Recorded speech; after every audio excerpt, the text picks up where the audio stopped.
d'être démantelés, surpris à leur base d'Atropocody. Ils ont ouvert le feu, d'où la riposte de la police. Bilan 4 morts dans le rang des malfrats. Les détails en début d'édition. Déficit d'inspecteurs dans les enseignements secondaires, un constat qui ne favorise pas l'efficacité recherchée. Au niveau de l'éducation, le gouvernement est ainsi interpellé. On en parle dans quelques minutes. Et puis, Monseigneur Roger Ongwegui sera bientôt consacré archevêque de Cotonou. Comment se prépare cette cérémonie d'ordination? Alain Dossuyovo nous donne rendez-vous dans une quinzaine de minutes.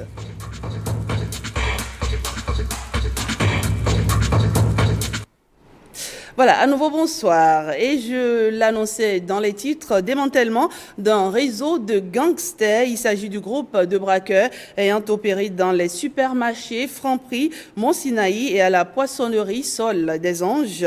Eh bien, l'éruption des forces de sécurité à la base des malfrats à Atropocody a donné lieu à un échange de tirs. Bilan 4 morts dans le rang des malfrats. Blaise Adanko et Mathieu Sokenou se sont rendus, j'allais dire, sur les lieux. Suivez leur reportage présenté par Koudous Abdoulaye. Grosse prise de la police nationale.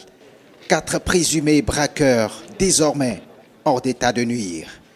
Leur mode opératoire, le braquage à main armée. La police les présente comme auteurs d'une série de braquages. Supermarché Franprix, Mont-Sinaï et la poissonnerie Sol des Anges. Ils ont été surpris à leur point de ralliement à Atropocody. Ceux-ci, à la vue des agents des forces de police, n'ont pas hésité et ont ouvert le feu sur les 10 agents. Le professionnel étant au rendez-vous, la riposte à leur égard a été foudroyante, d'où ils ont été neutralisés. Opération réussie pour la police. Elle invite la population à davantage collaborer. Nous demandons à la population de collaborer avec la police nationale et la gendarmerie nationale qui leur garantissent leur sécurité et celle de leurs biens. Aussi, nous les invitons à se rapprocher à tout moment des unités des forces de sécurité. La police nationale promet de maintenir la veille pour assurer la protection des citoyens. Voilà, également dans ce 13h, on retient que chaque année, l'État, en partenariat avec l'AFD, l'Agence française de développement, recrute 25 inspecteurs des enseignements secondaires. Cette année, 5 places n'ont pas été pourvues, malgré un déficit criard dans le secteur. Un chiffre insuffisant qui laisse penser que l'État devrait faire un effort. Des détails avec Guillaume Aviennon. Dès la rentrée prochaine, et cela pour 2 ans, 20 élèves inspecteurs des enseignements du secondaire et technique vont se retrouver à l'EFPEN, l'école de formation du personnel d'encadrement de l'éducation nationale, et cela au titre de 2015. Un centre de référence en matière de pédagogie au plan national, dont les conditions d'accès sont rudes. Il ne suffit pas forcément, lorsque le nombre de places sont prévues, qu'on remplisse ces places-là, mais il faut d'abord remplir un certain nombre de critères, dont le critère de moyenne. C'est-à-dire que ce n'est pas forcément que les premiers, c'est pourquoi vous avez vu, dans certaines disciplines, il a été déclaré néant. Sur 110 dossiers acceptés par la direction des examens et concours, seulement 20 ont pu tirer leur épingle du jeu. Chaque année, l'État recrute 25 élèves inspecteurs des enseignements secondaires techniques et de la formation professionnelle. Un ratio qui est loin de combler le déficit dans le secteur. C'est encore largement insuffisant parce que vous savez qu'on a près de 900 établissements scolaires au Bénin. La souveraineté induit l'engagement de l'orgueil national. À partir de ce moment, le gouvernement a un projet actuellement d'ajouter à ce nombre, de compléter ce nombre de l'AFD. Sont encore en activité actuellement sur toute l'étendue du territoire national 107 inspecteurs des enseignements du secondaire, de la technique et de la formation professionnelle, dont une vingtaine admis à faire valoir leur droit à la retraite dès la prochaine rentrée des classes. Restons dans le monde de l'éducation et parlons de cette inauguration ce samedi d'un module de 3 salles de classe à l'école primaire publique de Gbekon, Roegbo, dans la commune d'Abomey. Eh bien, c'est une initiative d'Antoine Djedou, fils de la localité, en collaboration avec ses partenaires étrangers. Gilles Dansou et Marc Gandé nous en parlent. Le couple Djedou Antoine et Amélie Aokpe fait œuvre utile à l'école primaire publique de Gbekonkwego dans la commune d'Abomey. 3 salles de classe, une direction, un magasin et des toilettes. C'est le joyau offert. Ce bâtiment est avant tout le fruit de la rencontre de mon couple, mon épouse et moi, avec une personne. Que dis-je, une personnalité, pour ne pas dire un personnage. Youssef Gambardella, puisque c'est de lui qu'il s'agit, est cette personne à l'origine et à l'aboutissement de tout le processus. Consul du Bénin à Naples, il n'a de cesse d'œuvrer pour le développement des diverses régions de notre pays, notamment la région septentrionale. Oui, aujourd'hui, comme saint Thomas, j'ai vu et je crois. Ce bâtiment, dont le coût est estimé à environ 24 millions de francs CFA, a reçu le soutien financier du consul du Bénin à Naples, en Italie. C'est vraiment une grande satisfaction pour moi de voir ces joies achevées et qu'un de quelques jours habitera les élèves pour les activités scolaires. Je voudrais, en votre nom et dans cette même école, adresser mes salutations infinitifs et remerciements aux donateurs italiens qui, de manière de l'humanité, présente à collaborer et à financer dans la recherche des solutions à certains problèmes des populations béninoises. Encore, je souhaiterais de remercier les Italiennes qui sont avec moi. Le représentant du ministre des Affaires étrangères et le maire de la commune d'Abomey se sont réjouis de cette noble initiative qui ne vise qu'un seul objectif, le développement. Un fonds est déjà prévu pour équiper l'école et dans un mois, dans 45 jours, je pense que comme ce ne sont pas des investissements lourds, c'est une consultation restreinte. De fermes promesses ont été faites pour le bon entretien du joyau. Et sachez que la question de la carte universitaire crée toujours des polémiques.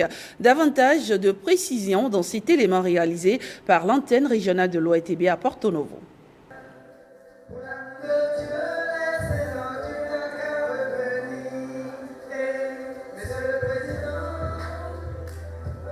Après le coup de gueule du 3 septembre dernier à Porto Novo, le réseau des associations de développement des départements de Lomé et du Plateau revient à la charge. Cette fois-ci, c'est à Kétou que Task Force Ouémé Plateau et UADK se sont retrouvés pour exprimer leur désapprobation de la nouvelle carte universitaire du pays.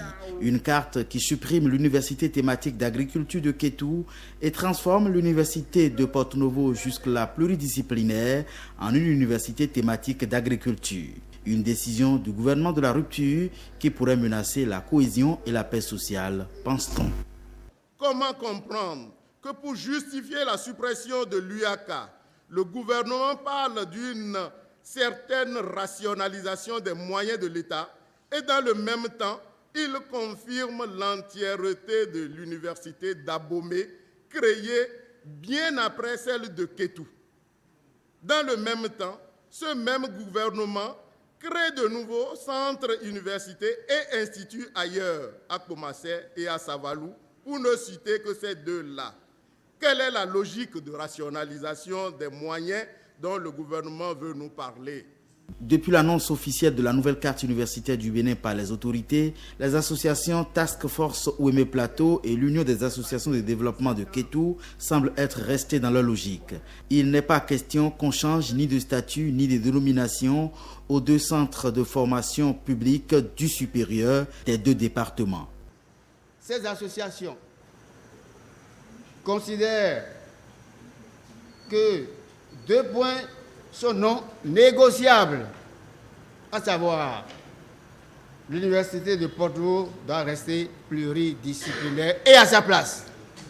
Et l'université d'agriculture de Kétou est un projet international à ne pas supprimer.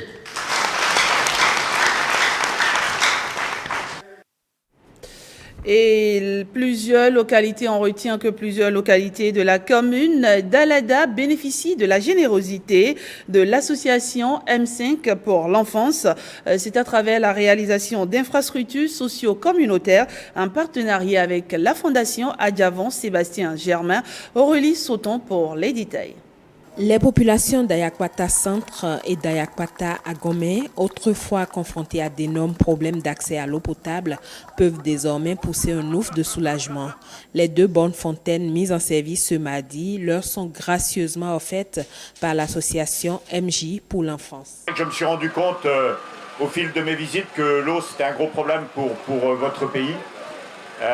Quand je voyais dans les rivières les femmes qui prenaient de l'eau qui était marron et qui buvaient cette eau-là, et qui donnait des maladies après, c'est vrai, je me suis dit, on va essayer aussi de faire quelques puits d'eau. Donc c'est le 3e cette année.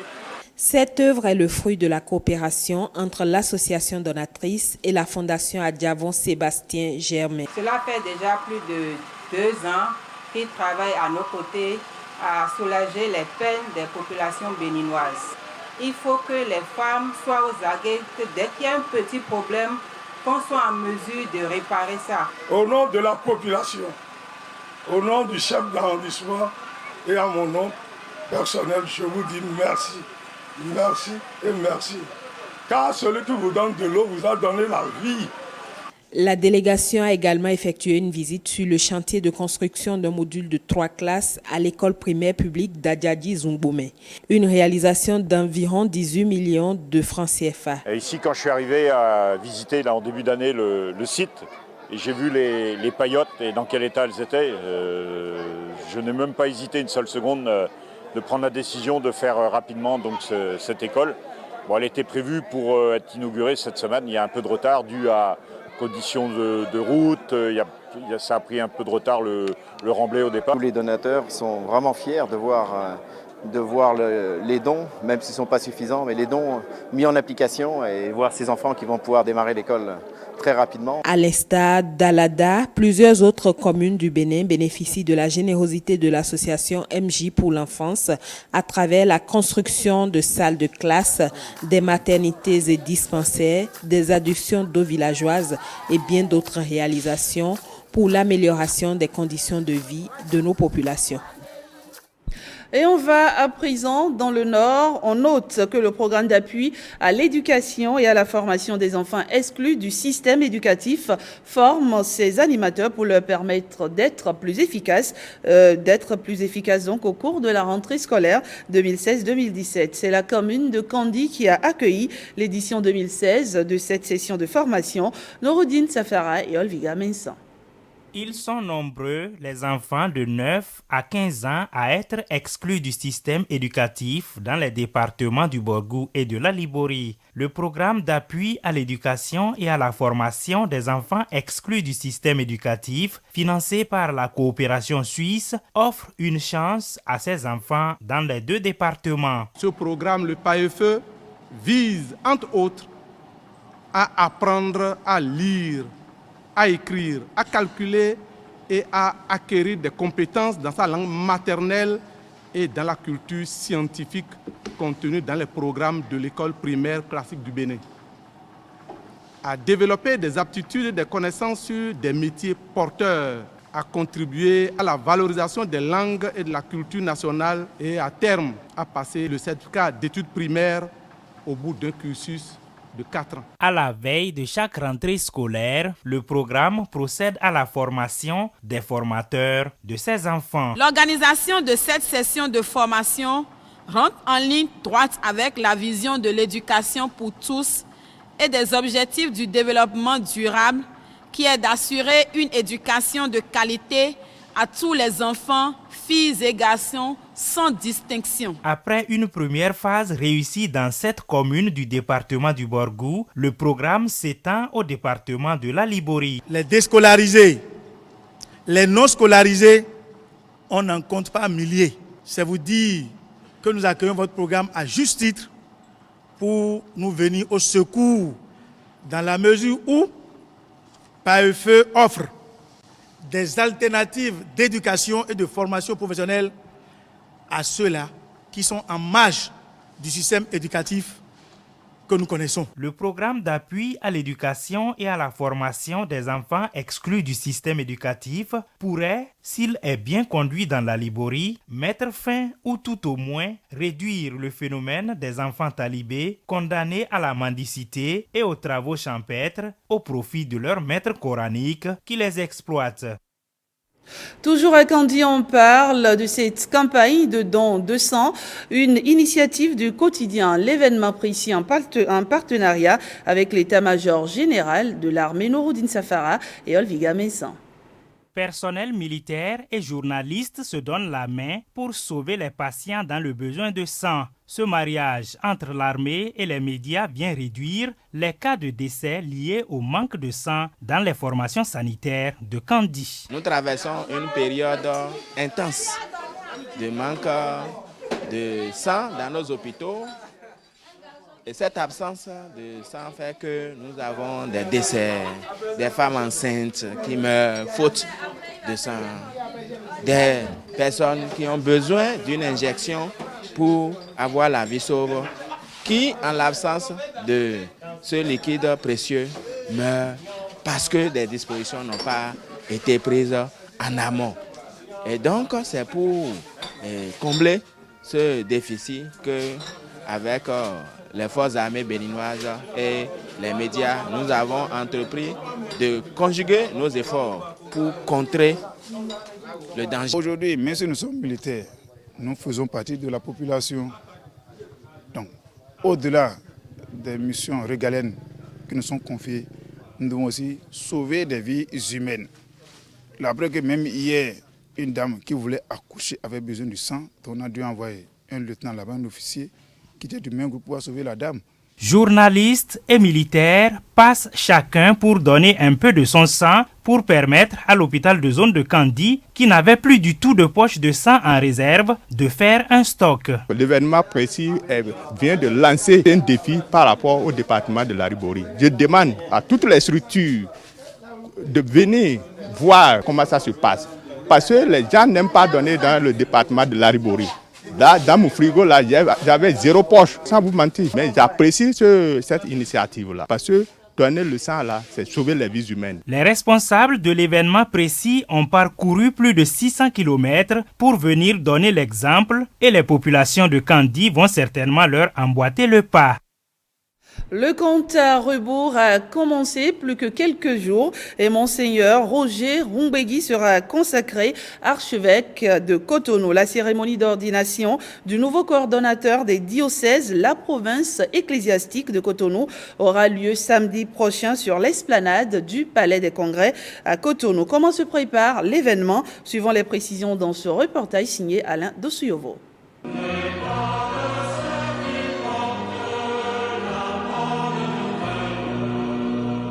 Depuis le 25 juin dernier, l'archidiocèse de Cotonou a un nouveau pasteur.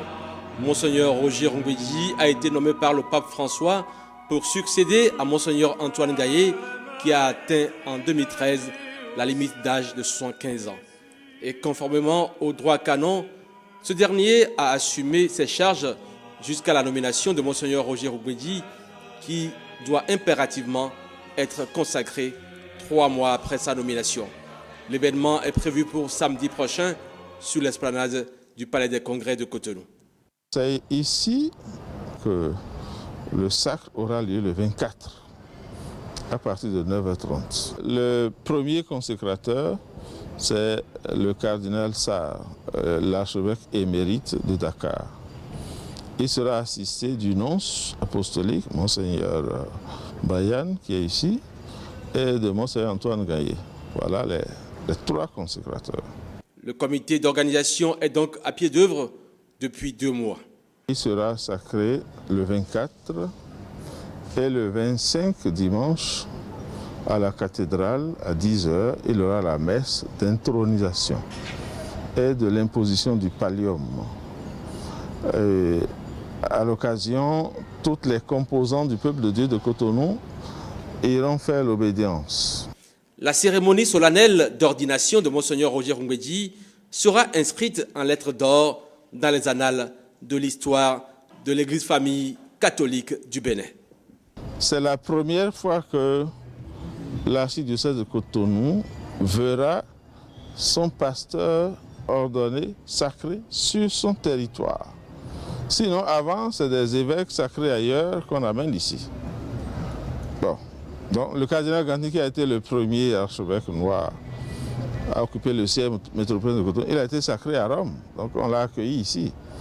C'est la première fois que l'archevêque de Cotonou sera sacré sur le territoire de l'archidiocèse.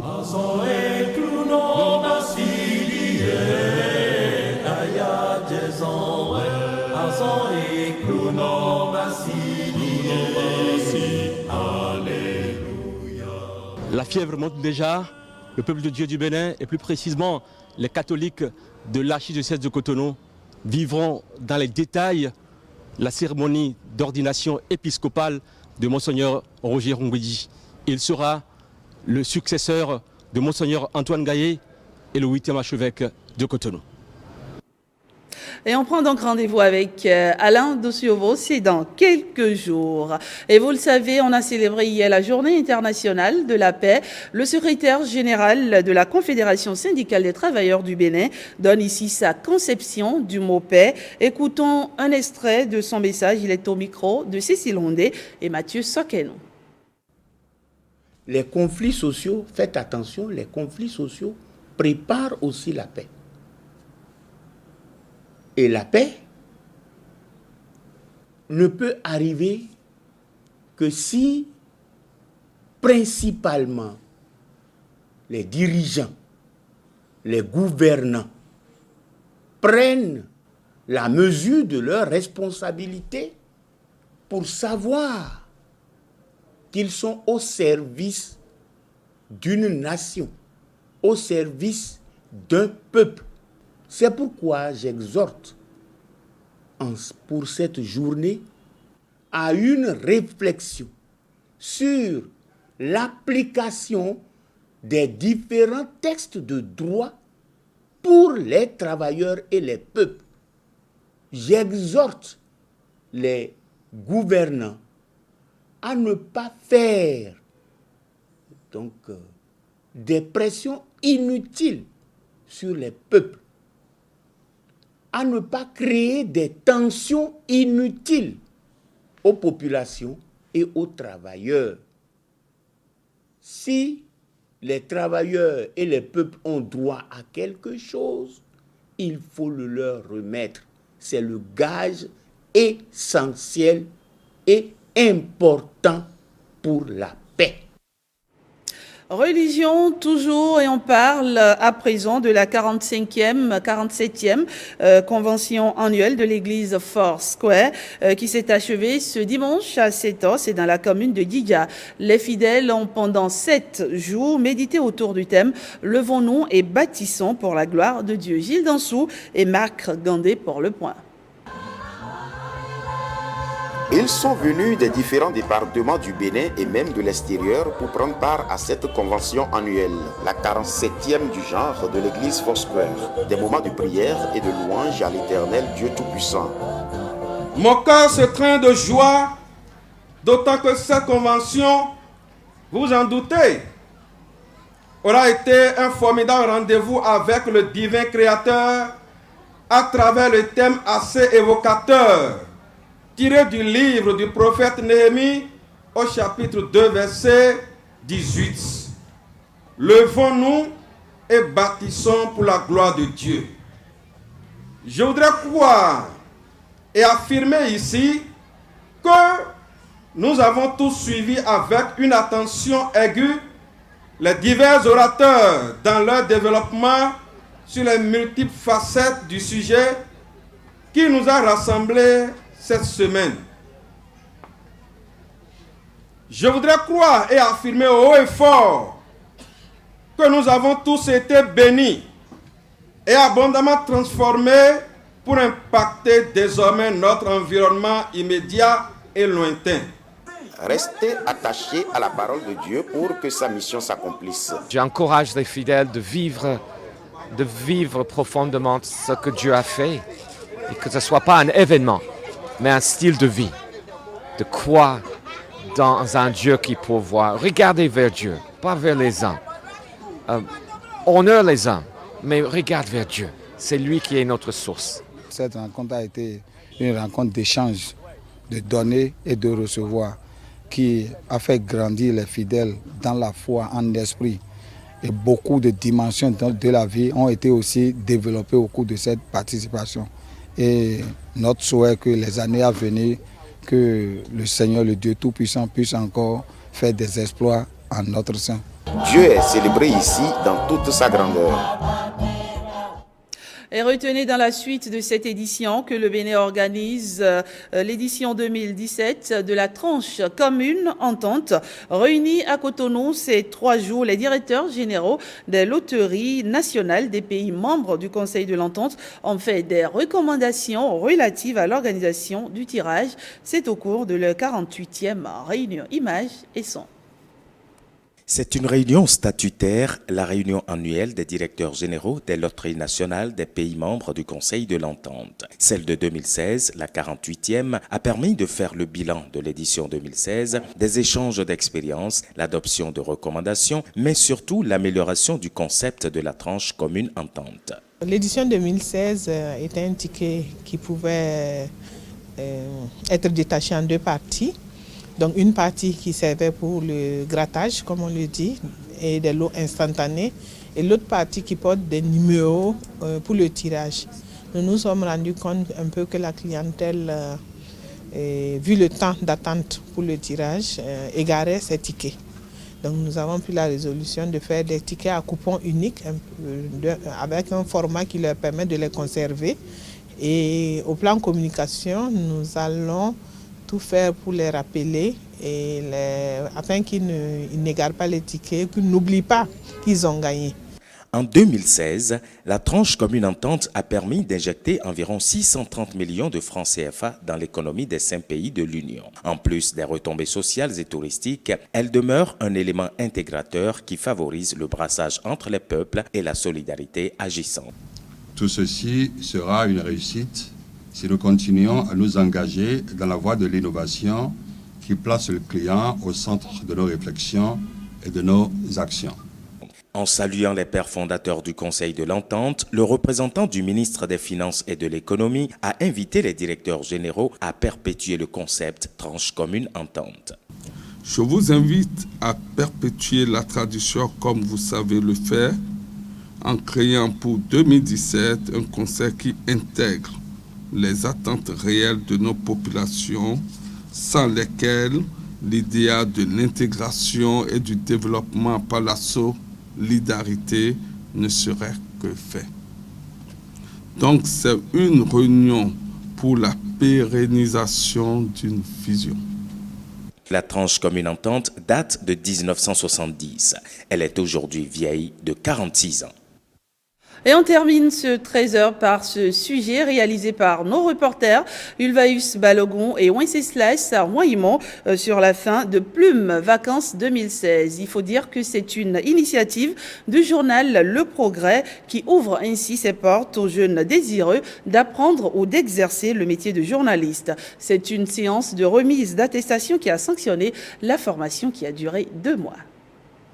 C'est par cette attestation, signe de leur assiduité et de leur dévouement à apprendre les rudiments du métier de journaliste, que ces jeunes vacanciers couronnent leur formation. 2 mois durant, ils ont appris les notions de base d'un métier d'avenir. Nous n'avons pas la prétention de former des journalistes. On ne peut pas former un journaliste en 2 mois. Nous n'avons pas non plus la prétention de former des hommes et des femmes de demain. Mais nous plantons seulement des graines. Et nous espérons que ces graines-là, au contact de l'exercice régulier, porteront des fruits. C'est donc un apprentissage au journalisme nécessaire pour faire naître des passions et des ambitions au sein des récipiendaires. Pendant 2 mois, nous nous sommes familiarisés aux techniques de rédaction des genres journalistiques tels que le compte rendu, le reportage et l'enquête journalistique, ainsi qu'aux thématiques liées au développement. Plume Vacances, au-delà d'un simple programme, se veut donc une pépinière de journalistes, une initiative saluée par le directeur général du développement des médias.